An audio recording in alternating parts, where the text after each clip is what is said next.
Workshop. Friday Workshop's many things, whatever we do in the workshop. And what are we doing this week? This week we're talking about nailers! Alright, well then, let's talk about nailers! Alright, most popular video. How did this get so many views? It was our short, yeah. And we thought we could go more into depth rather than just about nailers in general. Like, what are really good things you want to get in a nailer that you're buying?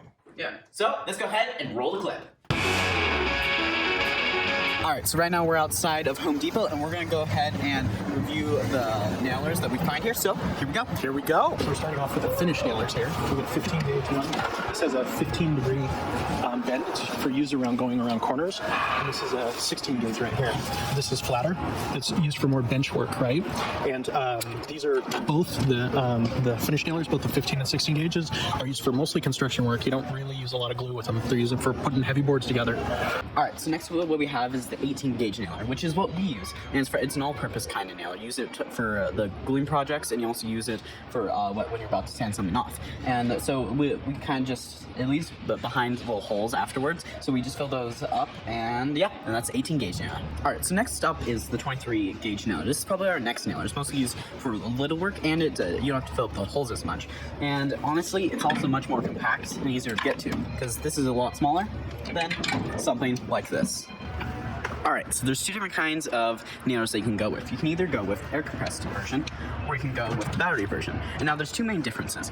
One is that with the battery version, you don't have as much strength and the battery wears out. Where with this one, you get to be compressed all the time. But you can't really go anywhere because it's connected to the cord all the time, so it's not as movable. So, which one would you rather have? So if you don't have an air compressor already, you can buy a kit that has a nail gun in your air compressor.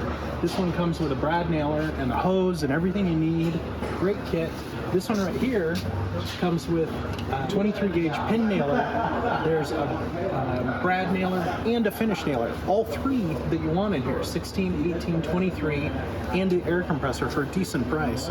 That's a great deal. Let's go over the parts of the nailer that you want in the nailer that you're buying. Yeah, there's some really cool features that you'd really want to have in your nailer. Not all of them have them. This one's called the drum nailer. We don't really use these in woodworking, but they're mostly used for roofing. This one's a fitted nose piece. Protects work while offering an unobstructed line of sight. This is the depth adjustment. This is what you use to fine-tune the pressure. What you can do is you can increase the pressure and it'll drive the nail deeper into the wood, or you can make it less and it'll have some of the nails sticking out. This is really useful in using different types of hardwoods and switching to softwoods, and just not driving the nail through a board, but then also not having little nails sticking up. This one's called the dual fire modes. It switches from single to bump fire. Yeah, the cool part about this is that the gun fires when the nose piece is depressed, and you don't have to pull the trigger and release it. This one's the magazine window. Easy to read gauge. Indicates when it's time for a new clip. Yeah, you kind of want one of these in your nailer. It makes your nailer way easier to use. Sometimes I'm shooting dry firing, no nails at all into a board, and I go a little wise before I realize, oh, the last 4 or 5 shots didn't have a nail. This one's called the trigger. It shoots off the nail.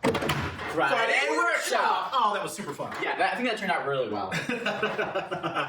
Don did all the editing, so yeah. I'm an editing master. Yeah, he even wrote the script, so I didn't even have to write anything, so yay!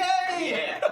So if you like videos like these, like and subscribe, and turn on that bell notification so you can stay tuned and watch all the new videos that we post. And we post a lot! Yeah. So really, check us out, and you don't want to miss cool stuff on Friday Workshop.